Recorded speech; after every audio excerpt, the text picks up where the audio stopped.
ቁጥር 22 ላይ የሰውነት መብራት አይን ነው ይላል። አይንህ እንግዲህ ጤናማ ብትሆን ሰውነት ሁሉ ብሩህ ይሆናል። አይን ግን ታማሚ ብትሆን ይላል ሰውነትም ሁሉ የጨለመ ይሆናል። አይን ጤነኛ ከሆነ ሁሉ ነገር ላንተ ብሩህ ነው። አይን ከጠፋ ግን ሁሉ ነገር ላንተ ምንድነው? ጨለማ ነው። እግዚአብሔር እይታችንን ዛሬ ያስተካክልልን። ነገሩ እኮ አይደለም እይታክ ነው ዲፈረንስ የሚያመጣው።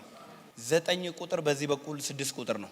ጤነኛ አይን ላላቸው ሰዎች መልካም መልካሙ ነው የሚታያቸው፣ ደግ ደጉ ነው የሚታያቸው፣ ጥሩ ጥሩ ሳይዱ ነው የሚታያቸው። የነገሩን ጥሩነት መልካምነት ማየት አጥርቶ ማየት ይችላሉ። ያንዳንድ ሰው እይታ ኔጌቲቭ ነው። ለምን? የማየት አቅሙ ያንን ብቻ ነው። እግዚአብሔር ዛሬ እይታችንን ይፈውስ። ነጋችሁ ብሩህ ሆኖ ይታያችሁ። የሚመጣው ዓመት መልካም ሆኖ ይታያችሁ። ነገሮች ሁሉ ለእናንተ በቀና ሳይድ በኢየሱስ ስም ይገለጡላችሁ።